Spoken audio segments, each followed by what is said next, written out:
Please welcome to the podium Councillor Bradford. Check. Yeah, thanks very much. Got to update that bio, make it a little bit more chippy. Feel like I'm down there at City Hall swinging every day. And so, we do all that sort of stuff, and the committee work is interesting. But this morning I wanted to talk to you about missing middle housing, and I think that's why we're all in the room. And, thanks to Evan and the team for having me out here. It's always nice to get together with people who have a shared sense of purpose and commitment to this city. And you guys from the investment side of things, from the city building side of things, you really are at the tip of the spear in solving the challenges that we have around housing and supply and affordability. Unfortunately, for years in this city, there have been tremendous roadblocks and obstacles to unlocking the type of housing that Torontonians are so desperately relying on. And if we were just pull it back for 30,000 foot view, I'll tell you what I think is at stake. Last year, the Toronto Region Board of Trade came out with some numbers. You've probably heard this before. But over the past 2 years, 50,000 people have left the city of Toronto in the pursuit of affordability. They've gone into the GTHA. There's been interprovincial migration. There have been folks going to other markets, in fact, even crossing south of the border. And why that is a risk for the city of Toronto is those 50,000 people, those are folks who are contributing to our economy. They are working the jobs that our future shared prosperity relies on. They're contributing to our GDP. They're paying their taxes. And now they are leaving and paying those taxes and making those contributions elsewhere. So a city like Toronto that has benefited from tremendous investment and growth post-amalgamation over the past 2 decades, that future success and prosperity is not guaranteed if we cannot be a city where you can bring your time, your talent, your treasure, raise a family, build a business, and of course, find somewhere to call home. And I think when we talk about the housing crisis, it always has to be put in that context. Put in the context of the economy, put in the context of our shared prosperity, and the opportunity that cities like Toronto promise, but currently don't feel like they're delivering on. My background's in urban planning. I used to work at a consulting firm. When I got out of grad school, I went down to Boston, Massachusetts, worked at a nonprofit, and then I came back to the chief planner's office here at the City of Toronto. That was my first exposure to local politics. That was my first exposure to government bureaucracy. And after doing that for 3 years, being the frustrated optimist that I am, I sort of put up my hand and said, stop complaining about it, put your hand in there and try and make it better. Ran for council. And I'll tell you just very quickly on the context of what it's like running for council and all of that sort of chaos. Again, you guys are in the housing space. My background as a 1986 model, as a millennial, and as an urban planner has always said to me that I want more housing. I want my friends and my colleagues who want to call Toronto home to have an opportunity to do that. But that hasn't always been the politics of the day. That hasn't always been popular at the ballot box. And certainly in an area like this, Midtown Toronto, it's actually not necessarily the most savvy politics. That's what we've seen, right? Like people are rewarded at the ballot box for taking an 18-story building and knocking it down to 12. That used to be good politics in this city, and certainly when I ran in 2018, that was the case. Ran against a former NDP member of parliament who wanted to keep status quo on a street like Danforth, where you've got $1 billion of subway infrastructure in the ground, and the prevailing narrative and the conventional political wisdom at the time was sort of hold the line on that. 2 stories. An egregious waste of public resources and infrastructure dollars and opportunity. That wasn't my position, certainly hasn't been, and now we've seen changes that have come forward from the province, frankly, that have been very helpful in helping us realize that ambition. But I just highlight that story because the politics has changed, I think, quite dramatically between 2018 and where we are in 2024. Nobody can refute or deny the housing crisis. Everybody knows someone, whether it's your kids or your friends or your parents. Everybody is looking to find a place to call home in the city, and that requires us to have a departure from the way we've been doing things. But it's not that easy. Government moves slow. The culture of fear embedded within the city of Toronto as an organization is prevalent top to bottom. Nobody wants to stick their neck out. Nobody wants to take a risk. Nobody wants to respond with the type of ambition and direction that is needed to right this ship. That's where I come in. I was chair of planning and housing for, I guess, maybe 9 or 10 months before the current mayor demoted me. And, we were able to get some good stuff done. And I want to focus on a little bit of that because many of you have provided advice and direction to me in that capacity to sort of resolve some of the issues that you find yourself facing on a day-to-day project when you're trying to make a project viable, when you're trying to make a project go. We ended exclusionary zoning. If you go back to the 2003 official plan and that whole story, the grand bargain that was struck at the time of amalgamation said, hey, let's direct all the density to the centers, to the avenues. We'll get to that in a second. But let's leave the neighborhoods alone. Let's make that off limits. Well, in a city of 640 square kilometers, neighborhood designation, loaded language in our official plan like neighborhood character, all of that emphasized stability. It emphasized no change. In a world that is rapidly changing around us, we were saying no change. And that was the prevalence course of action from a city planning perspective, from a bureaucratic perspective, and certainly from a political perspective, for the past 20 years. It's kind of caught up with us. We've had neighborhoods that have been off limits to families, off limits to new Canadians, off limits to people who want to live here because we haven't been able to add the gentle density, the missing middle that would open up more housing opportunities for more people. So we came up with the EHON process, the expanding housing options in neighborhoods that looked at a bunch of different ways of how we can unlock and introduce some of that gentle density. It's been a step in the right direction, but we are certainly not there yet. We're not where we need to be, and that's because we keep coming forward with policy ideas that are effectively dead on arrival and don't work. That is my biggest frustration. If you've ever had the pain of tuning into the Planning and Housing Committee, you will see me down there sort of echoing that frustration. We'll come back to that as well. But we have done some things, and it started, I guess, maybe with our Laneway Suites program. We adapted that to garden suites. We introduced fourplex, multiplex as of right, good to go. And we're having conversations about doing more on that. Sixplex. I think what's interesting is you've got all three levels of government acknowledging that there is a housing crisis and that missing middle, whether we're talking about gentle density in the neighborhoods or we're talking about our major streets programs or we're talking about avenues, that's going to be part of the solution. But we have a big disconnect in how we do it. And I think that's what's so frustrating for you. You look at our policy on development charges. Well, actually, we can have I'll open up for questions because you're probably going to want to talk about that. But let's look at part of our policy on DCs. First 4 units, you're waived, you're exempt. Sounds good in the multiplex context. But of course, what if you wanted to do a multiplex and have a garden suite in the back? Well, that would be 5 units. And so it's not just the incremental cost of 1 additional unit. Now you're on the hook for all 5. You guys know, and you're driving the performer, these types of projects at this scale, of course, cannot bear that additional cost, right? You can't afford to do it. And so what happens? Nothing. Nothing happens. How does that help us solve the housing crisis?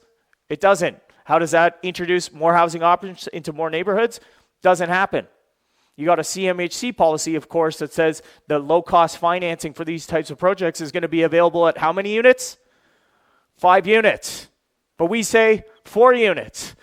So, if I had the hair to pull out, of course, that's what I would be doing. It's gone, long gone, 27. But either case, it's very frustrating, right? And so what's the workaround? Well, you might do the multiplex first. You end up phasing the project. You end up phasing a 5-unit project on a lot in a neighborhood because you have to go through the city's rigmarole to get the first 4 done, so you're not paying the DCs, and then you come back to do the to do the garden suite afterwards.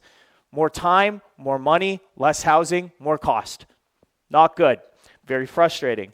I recently brought a motion to our committee asking staff to go back and look at this. And you'd think we'd all have agreement on that, right? We would all be head nodding vigorously saying, geez, yeah, that's a loophole. That doesn't make any sense. That is, in fact, at odds with what we are saying politically and from a policy perspective of what we would like to see. Well, no, not so fast. Because too often, our policy is guided by ideology rather than ideas. So that's where the mayor's handpicked chair of the Planning and Housing Committee, Gord Perks, and myself will square off on this idea of DC exemptions for, again, the type of housing and policy that we say we want to see, but then make it almost entirely impossible for you to deliver it. So we tussle on that stuff, and that's why I said in the intro we got to update that to reflect the sort of chippy demeanor that I have down in the chamber these days. Look, major streets is something that I think was a big initiative for all of us. You guys have been excited about that. So we'd love to see it. We're redoing the map and looking at where we can add that sort of missing middle, gentle density at a wider scale across Toronto. And again, it's all about how do we create the path of least resistance as of right for you to take your money, your capital, your expertise, and to go out and help us solve the housing crisis. There's another example of a policy and an objective that we articulated but then sort of failed to execute on. I'll never forget it. We're in the staff report going through it, and I get to Appendix 1. And I start looking at the financial analysis, of course, where a lot of us policymakers should spend more time looking at the financial analysis. And you read in the report that says a project in Scarborough that only has 30 units on a 6-story building, which was the plan, 6-story buildings, is not financially viable. But then if you flip back to the staff report and the recommendations state cap it at 30 units. And this disconnect that is actually within the same report, the report from staff and the financial analysis, which is an appendix in that report from our consultant, saying two different things. And so again, I raise this. I asked the question of the staff team. I asked the question of some of my political colleagues. Why are we bringing proposals forward that don't work? We know on day one it doesn't work. Our own analysis that we paid for tells us it doesn't work. What the hell are we doing? Fortunately, that was another instance between committee and council. We were able to resolve that. We bumped that 30 units up to 60 units. Of course, if you're coming in at 60 units, that's fine. You're doing your variances. That's where the type G loading requirement comes in. But again, common sense.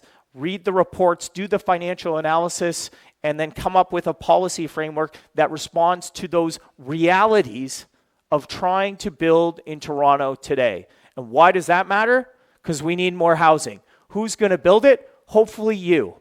Put us in a situation where it's easier for you guys to get those shovels hitting the ground faster so that we can all be in a better situation and more prosperous as a city where we have more housing options for more people.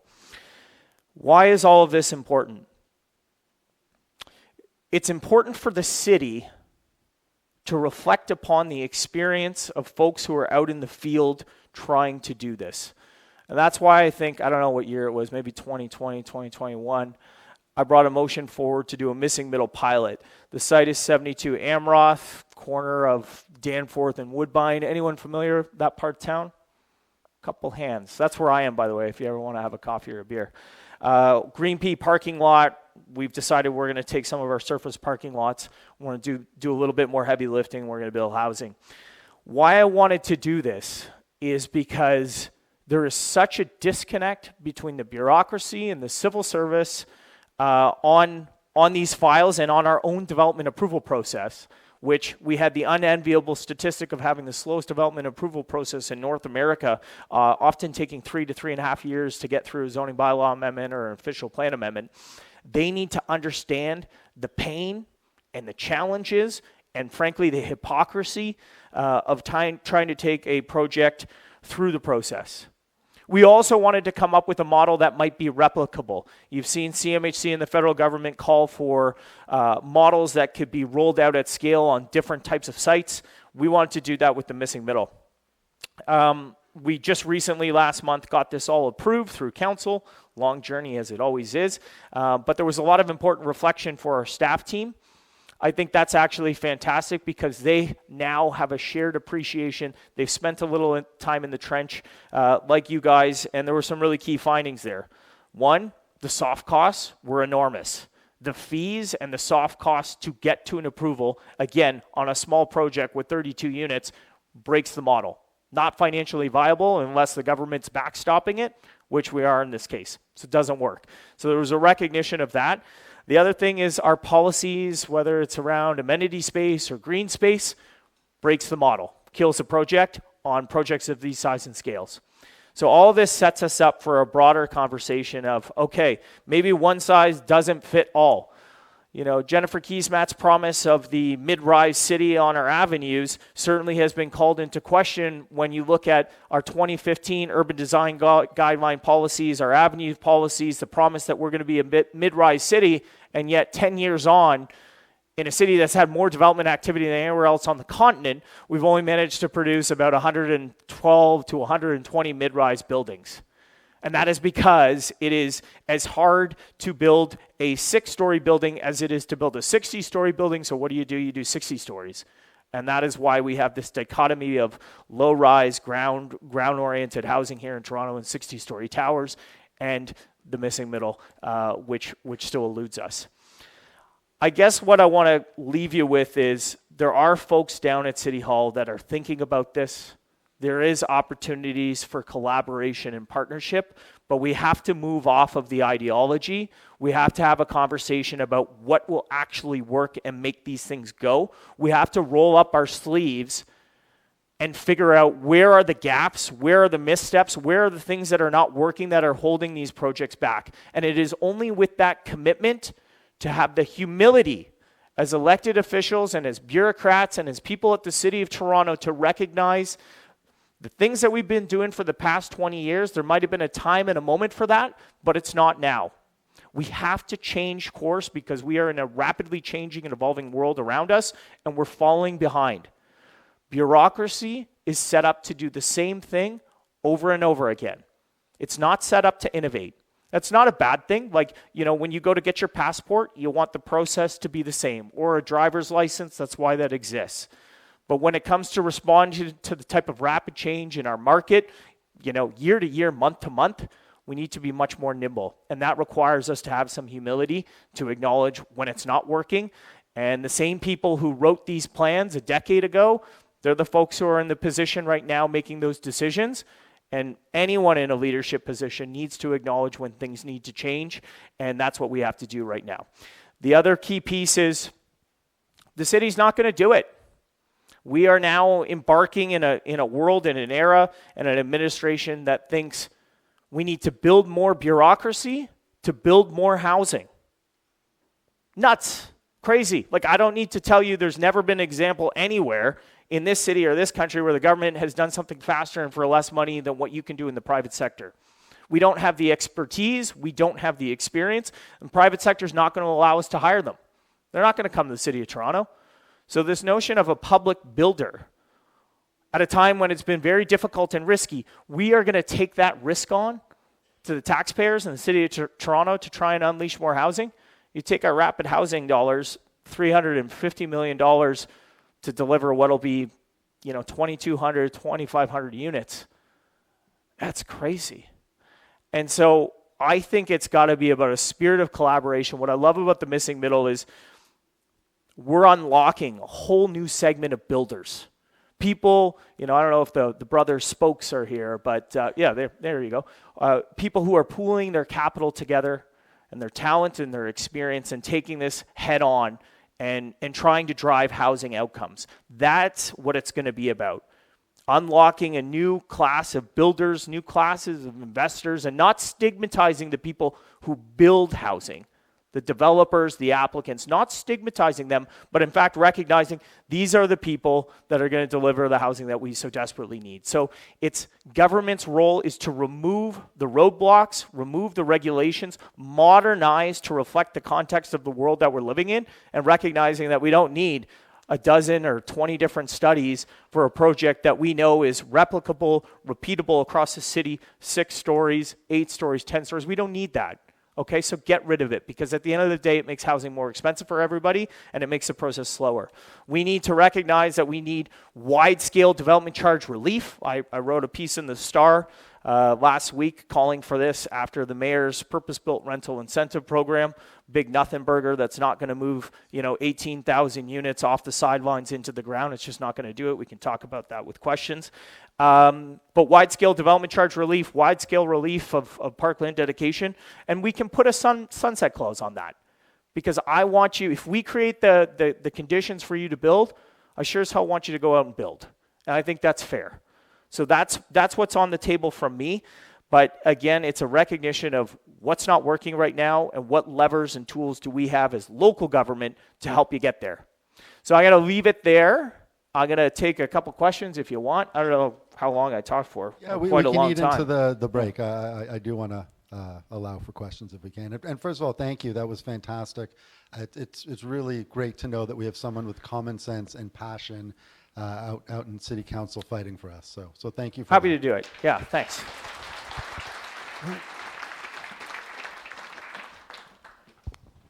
Thanks, Brad, and agree with you on everything you've said. So we've met before and chatted, and I've talked with your team. Last time I talked with them, there was a study being done that needed to be done before it could go to council about stopping this 4-unit DCs triggering on everything if you put the 5th unit. So where actually does it stand? I mean, is it a Gord Perks pushback, or where is it realistic to assume it, or just pretend it's not even on the radar? It's on the radar. We can blame Gord Perks, but we also have to acknowledge who put Gord Perks there. Questionable decision. In any case, I wanted to do that at a committee. It was just shut down. I was called crazy. But the compromise that was brokered at council was to put it as part of the DC review study, which will be a very expensive, very long process that is supposed to come back to Q4 2025. So hurry up and wait. I think we will get there because it's just so apparently obvious that this needs to be fixed. But it's abhorrent and completely counter to the narrative that we tell you all the time, housing crisis, gotta go. Punt that. Something so simple. A little bit of relief on the type of projects that we want to see at a scale of 4, 5, 6 units. My God, we're going to take it, I almost swore there, a year to do that. I'm going to pay a consultant to do that. It's insane. And it also, of course, is offside with the policies that, from the federal government that are going to finance these projects. So it's insanity, but that was the compromise. Perks and I see it differently. I don't know if this is being recorded. I tell them this all the time, so I'm happy to say it here in a room with 200 friends. But that's where we're at, Q4 2025. I think we'll get there, but it's just nuts that it takes that long. Hey, Brad. Yep. Just probably a little bit related, but I suspect this DC review was decided before the city of Vaughan announced their reduction in DCs back to 2018 levels. I don't know if that changes sort of the political pressure on other GTA municipalities, if the province is sort of looking at that and saying, should we be doing more to pressure city council? Do you think after Vaughan's decision or announcement last week, this maybe gets politically fast-tracked either provincially or just pressure on the mayor's office? Or do you think it's going to have to go through this sort of review cycle that would have organically been the case? I'm just thinking about this kind of on the fly here with you, but maybe it could be fast-tracked. But I think the fact that this review is underway probably provides some political cover for politicians. Gutless leadership can just sort of say, oh, we're already doing that. We're already doing that. We're going to go through the process. It's going to be comprehensive, and we'll come back to you. That's what I would think. But it's not just going to be Vaughan. I understand that there are other GTHA municipalities, Mississauga, among others, that are looking at this. And I think the pressure of that will continue to ratchet up. And frankly, to all of you guys that have been engaged, throwing them on this file, I appreciate it because I feel like we're finally starting to recognize, it's actually government that makes more money on housing than anybody else. And a 42% increase in our development charges over the past 2 years, 1,000% increase over the past 12, has had a detrimental effect on affordability.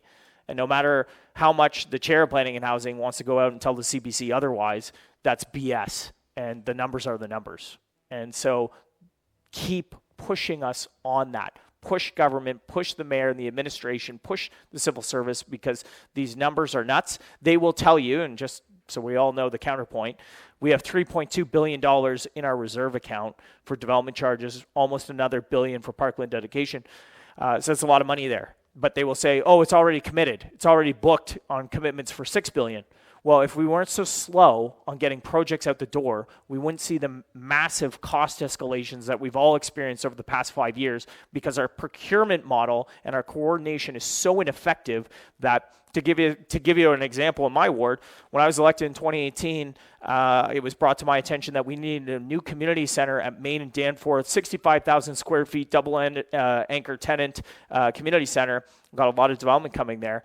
When I took office, the cost estimation of that was $45 million. Today, it's over $100 million.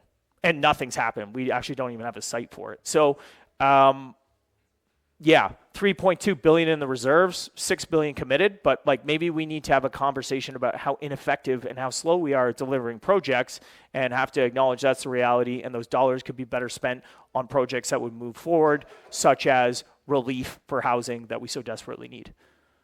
Hey, Brad. No, I'm Hazan. I'm an architect. So we've had a situation recently with a few projects where they're all in the same area, same zoning.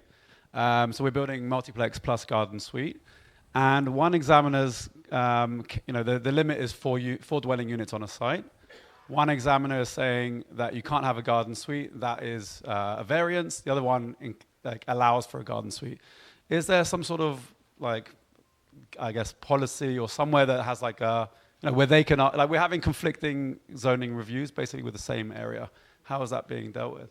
It's just like the latest version of the same old story. You go to Scarborough, you have a different experience with city planning than you do in Etobicoke or downtown or whatever. But now it's manifesting on the projects that we're working on here.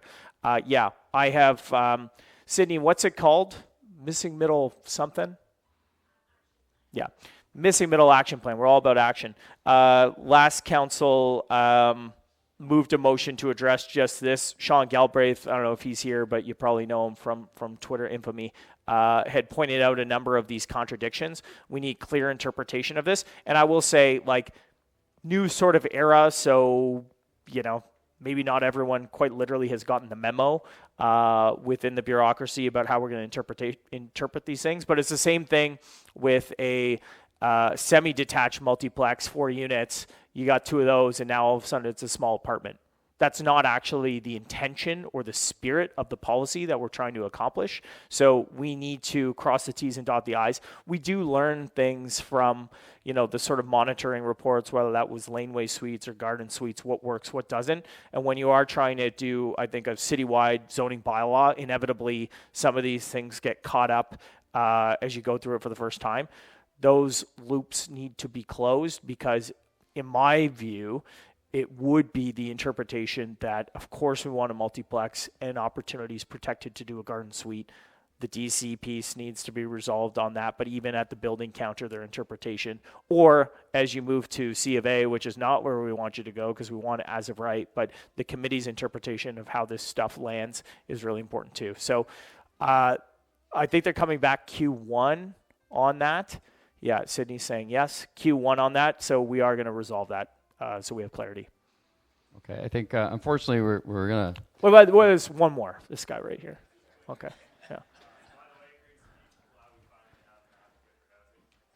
Thank you. Thanks. Potentially regarding ADUs and getting rid of the angular plane, some other FSI requirements. I know the city's pushing back on that. Just curious to see if you know where that's at. And for ADUs? Mm-hmm. They were trying to get rid of the angular plane and the setback.